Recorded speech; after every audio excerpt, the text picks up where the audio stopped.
Hello friends, welcome to my channel Mastaki Pathshala where you learn English better through Bengali যেখানে তোমরা ইংরেজি শিখবে বাংলায় অনেক বেটার ভাবে। ট্রান্সলেশনের ক্লাসে তোমাদের সবাইকে আরো একবার ওয়েলকাম করছি। ট্রান্সলেশন তোমাদের যে কোনো সরকারি চাকরির ডেসক্রিপটিভ ইংলিশ পেপারে খুবই গুরুত্বপূর্ণ ভূমিকা পালন করে। সামনে তোমাদের পিএসসি ক্লার্কশিপ এবং মেন্স পরীক্ষা হতে চলেছে মিসলেনিয়াসের, সুতরাং এই দুটো পরীক্ষার জন্য ট্রান্সলেশন খুবই গুরুত্বপূর্ণ, তাই প্রত্যেকটা ক্লাস তোমরা অবশ্যই ফলো করবে। এর আগে পিকেদের সরকারি বই থেকে ট্রান্সলেশনের বেশ কিছু এক্সারসাইজ সলভ করে ক্লাসেস নিয়ে আসা হয়েছে। এছাড়াও বিভিন্ন সরকারি চাকরির প্রিভিয়াস ইয়ার্সে যে সমস্ত প্রশ্নগুলো এসেছিল সেই সমস্ত প্রশ্নগুলো সলভ করানো হয়েছে, তাই প্রত্যেকটা ক্লাস খুব গুরুত্বপূর্ণ তোমাদের পরীক্ষা প্রিপারেশন কার্ড জোরদার করার জন্য।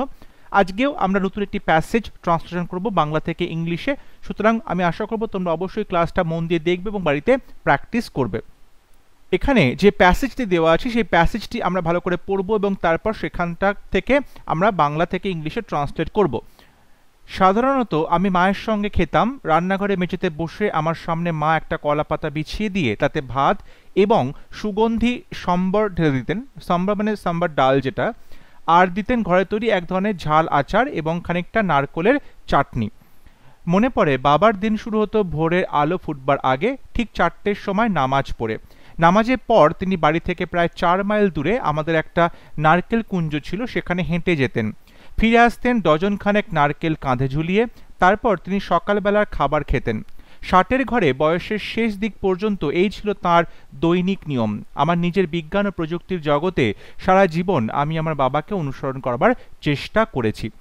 এই প্যাসেজটি নেওয়া হয়েছে এপিজে আব্দুল কালামের যে অটোবায়োগ্রাফি আছে উইংস অফ ফায়ার বা আগুনের ডানা, সেখান থেকে, এবং এখানে তার ছোটবেলার কথা তিনি বলছেন। এবার আমরা প্যাসেজটি বাংলা থেকে ইংলিশে ট্রান্সলেট করব প্রত্যেকটা সেন্টেন্স ধরে ধরে। প্রথম সেন্টেন্সে বলছে সাধারণত আমি মায়ের সঙ্গে খেতাম। সাধারণত আমি মায়ের সঙ্গে খেতাম, তাহলে আমি সাধারণত আই ইউজুয়ালি বলতে পারো, এখানে ইউজুয়ালি কিংবা নর্মালিও বলা যেতে পারে। এবং দেখো এখানে যেহেতু মায়ের সঙ্গে খেতাম পাস্ট টেন্সে বলছে, সুতরাং আমরা এখানে আই ইউজুয়ালি বা নর্মালি এট পাস্ট টেন্স ব্যবহার করছি। মায়ের সঙ্গে খেতাম with my mother, with my mother. So I usually বা normally ate with my mother. এবং তারপরে বলছে রান্নাঘরে মেঝেতে বসে। এই যে রান্নাঘরে মেঝেতে বসে, এখানে আমরা একটা পার্টিসিপল ইউজ করব, সিটিং। সিটিং রান্নাঘরে মেঝেতে, সিটিং অন দি ফ্লোর, মেঝে on the floor of the রান্নাঘর অফ দি কিচেন। তাহলে আই ইউজুয়ালি বা normally ate with my mother sitting on the floor of the kitchen. আমার সামনে মা একটা কলা পাতা বিছিয়ে দিয়ে তাতে ভাত এবং সুগন্ধি সাম্বার ঢেলে দিতেন। তাহলে আমার মা এটা করতেন, অতীতকালে একটা কাজ করতেন, সেখানে তোমরা উড লিখতে পারো, শি উড। এখানে আমি প্রথম সেন্টেন্সে যখন বললাম মায়ের সঙ্গে খেতাম সাধারণত অতীতের অভ্যাস, সেক্ষেত্রে আমরা ইউজ টু কথাটাও বলতে পারতাম, ইউজ টু কথাটাও বলতে পারতাম, এবং তারপরে ভার্বের প্রেজেন্ট ফর্ম বসবে, ঠিক আছে। সো শি উড, এবং আমার সামনে একটা কলা পাতা রাখতো, তাহলে she would place a banana leaf, she would place a banana leaf আমার সামনে বিফোর মি। এখানে যদি কেউ লেখে she would spread a banana leaf, মানে আমার সামনে পাতাটাকে বিছিয়ে দিত, সেটাও কিন্তু সঠিক হবে। তাহলে শি উড প্লেস কিংবা she would spread a banana leaf before me আমার সামনে, এবং তার ওপরে ভাত এবং সুগন্ধি সাম্বার ঢেলে দিতেন। সো এখানে বলতে পারো যে অন হুইচ, যার ওপরে, মানে সেই ভাতের ওপরে, অন হুইচ তিনি দিতেন শি। এবার দেখো এখানে তোমরা সিম্পলি গেভ লিখতে পারো, তিনি দিতেন, কিন্তু ভাত দেওয়া হচ্ছে মানে হাতায় করে ভাত দেওয়া হচ্ছে। সো হাতাটাকে বলা হয় লেডল, LADLE, এবং এই যে নাউন লেডল, এটাকেই তুমি ভার্ব হিসেবে ব্যবহার করতে পারো লেডলড পাস্ট টেন্সে, ঠিক আছে। তাহলে শি লেডলড, তিনি দিতেন রাইস অ্যান্ড অ্যারোম্যাটিক সাম্বার, সুগন্ধি বলেছে, সো অ্যারোম্যাটিক সাম্বার। তাহলে শি উড প্লেস বা spread a banana leaf before me on which, যার ওপরে, সেই পাতার ওপরে, শি গেভ বা লেডলড রাইস, হাতায় করে ভাত দিতেন, অ্যান্ড অ্যারোম্যাটিক সাম্বার, আর দিতেন ঘরের তৈরি এক ধরনের ঝাল আচার এবং খানিকটা নারকেলের চাটনি। আর দিতেন অ্যান্ড, দেখো এখানে যেহেতু শি গেভ বা লেডেলড আগে একবার বলে দিয়েছি, ভার্বটা বলে দিয়েছি, তাই দিতেন এই ভার্বটার এখানে ব্যবহার করছি না অ্যান্ডের পরে, কারণ একই ভার্ব এখানেও প্রযোজ্য হবে। তাহলে কি দিতেন? এক ধরনের ঝাল আচার, এক ধরনের, আ variety of, a variety of বা আ কাইন্ড অফ ঝাল। এখানে তোমরা শার্প লিখতে পারো বা স্পাইসি লিখতে পারো। ঘরে তৈরি আচার মানে homemade, homemade pickle, homemade pickle, ঘরে তৈরি আচার, এবং অ্যান্ড খানিকটা নারকোলের চাটনি। এই যে খানিকটা নারকোলের চাটনি, এখানে আর ডলপ বলতে পারো, আর ডলপ অফ কোকোনাট চাটনি। খানিকটা নারকোলের চাটনি মানে ডলপ অফ কোকোনাট চাটনি। ঠিক আছে, তাহলে she would place কিংবা spread a banana leaf before me on which she gave বা ladled rice and aromatic sambar and a variety of কিংবা a kind of sharp homemade pickle and a dollop of coconut chutney। তারপর বলছে মনে পড়ে বাবার দিন শুরু হতো, মনে পড়ে, এবং এটা কিন্তু তিনি এখনো মনে পড়েন। সো আই রিমেম্বার, মানে কথাটা যেটা বলছে মনে পড়ে, যখন তিনি লিখছেন তার অটোবায়োগ্রাফিতে, সো তখন তার মনে পড়ে, এবং এটা কিন্তু আমরা প্রেজেন্টে লিখবো যে আই রিমেম্বার বাবার দিন শুরু হতো। তাহলে আই রিমেম্বার আমার কি মনে পড়ে? আমার মনে পড়ে যে বাবা তার দিন শুরু করছেন, তাহলে আই রিমেম্বার মাই ফাদার। এবার দেখো আই সাবজেক্ট ভার্ব রিমেম্বার, এবং তারপরে যেটা বলা হচ্ছে সেটা কিন্তু আমি ফ্রেজ বলবো, যে আমি মনে করছি বাবার কি করতে দিন শুরু করছেন, তাহলে স্টার্টিং এখানে পার্টিসিপল দিয়ে আমরা লিখছি। তাহলে I remember my father starting his day, তার দিন শুরু করছেন অ্যাট 4 AM। এখানে আমরা একটা ফ্রেজ ব্যবহার করছি স্টার্টিং হিজ ডে, যদি মনে হয় এখানে সাবক্লজ ব্যবহার করবে তাহলে কি লেখা উচিত ছিল? I remember that my father would start his day. I রিমেম্বারের পরে দ্যাট থেকে একটা সাবক্লজ তৈরি করা যেত, কিন্তু সেটা না করে আই রিমেম্বার মাই ফাদার, এবং তারপর দেখো একটা আমি ফ্রেজ ব্যবহার করছি starting his day at 4 AM।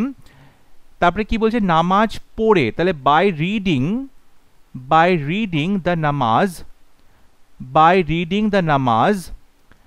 বলছে আলো ফুটবার আগে, এখন ভোরের আলো ফুটবার আগে মানে যাকে ডন বলা হয়, প্রত্যুষ, তাহলে তারও আগে, তাহলে before dawn. So I remember my father starting his day at 4 AM by reading the নামাজ বিফোর ডন, ভোরের আলো ফুটবার আগে। নামাজের পর তিনি বাড়ি থেকে প্রায় 4 মাইল দূরে আমাদের একটা নারকেল কুঞ্জ ছিল, সেখানে হেঁটে যেতেন। তা নামাজের পর তিনি হেঁটে যেতেন, তাহলে আফটার দি নামাজ, নামাজের পর আফটার দি নামাজ তিনি হেঁটে যেতেন।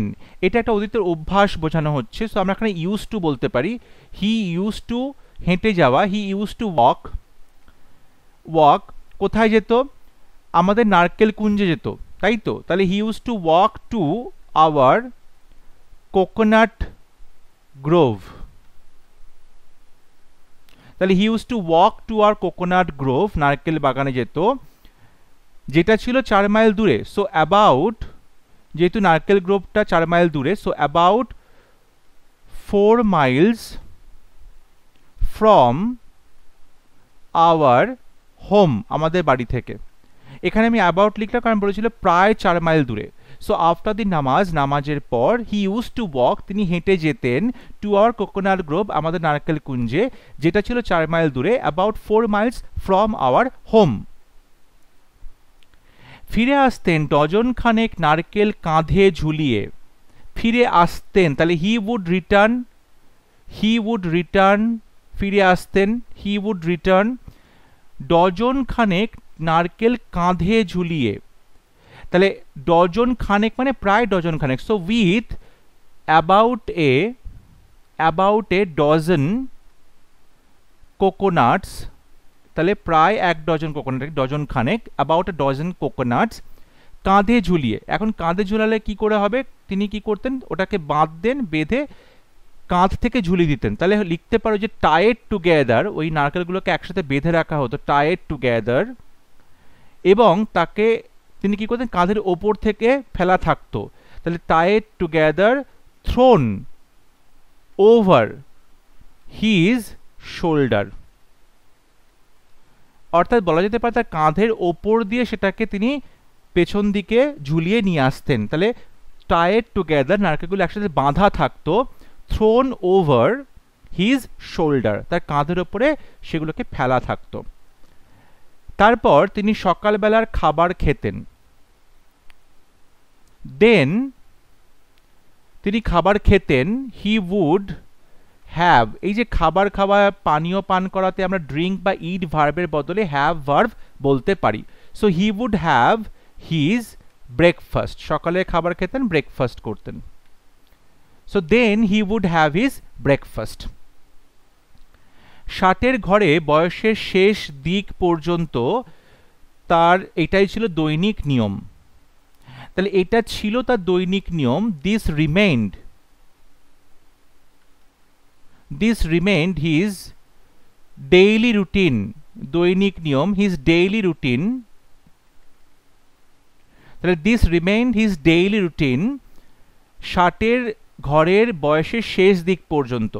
ঠিক আছে, তাহলে হোয়েন হি ওয়াজ, তিনি ছিলেন তার 60-এর ঘরের শেষের দিকে, মানে লেট 60s।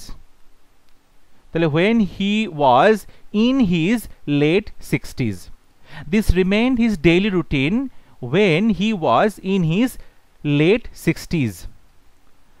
তারপর বলছে, আমার নিজের বিজ্ঞান ও প্রযুক্তির জগতে সারা জীবন আমি আমার বাবাকে অনুসরণ করবার চেষ্টা করেছি। তাহলে সারা জীবন আমি চেষ্টা করেছি, সারা জীবন, throughout my life, throughout my life, সারা জীবন, থ্রু আউট মাই লাইফ আমি চেষ্টা করেছি, এটা পারফেক্ট টেন্সে করব। আই হ্যাভ ট্রাইড, তিনি তার আত্মজীবনীতে লিখছেন আমি চেষ্টা করেছি। সো আই হ্যাভ ট্রাইড, কি করতে, অনুসরণ করতে, টু ফলো, টু ফলো, কিংবা আমরা এখানে ইমিটেট কথাটাও বলতে পারি, টু ইমিটেট, কিংবা আমরা এমিউলেট কথাটাও বলতে পারি, এমিউলেট, EMULAT, এমিউলেট মানে ফলো করা, অনুকরণ করা। তাহলে টু এমিউলেট কাকে, আমার বাবাকে, এমিউলেট মাই ফাদার, আমার বাবাকে। কিসে এমিউলেট করেছি, আমার নিজের বিজ্ঞান ও প্রযুক্তির জগতে। তাহলে ইন মাই ওন ওয়ার্ল্ড, নিজের জগতে, in my own world of, কিসের জগৎ, বিজ্ঞান ও প্রযুক্তি, তাহলে science and technology. So throughout my life I have tried to follow বা imitate কিংবা emulate my father in my own world of science and technology. আশা করছি আজকে ক্লাস ভালো লেগেছে এবং প্রত্যেকটা সেন্টেন্সের ট্রান্সলেশন বুঝতে পেরেছো। যদি কোথাও বুঝতে অসুবিধা হয় অবশ্যই আমাকে কমেন্টে লিখে জানাবে। যদি ভিডিওটি ভালো লাগে অবশ্যই ভিডিওটি লাইক করবে, শেয়ার করবে এবং আমার চ্যানেলটি সাবস্ক্রাইব করতে ভুলবে না। পরবর্তী লেসনে খুব শীঘ্র দেখা হবে, ততক্ষণ সবাই ভালো থাকবে, সুস্থ থাকবে। Thank you.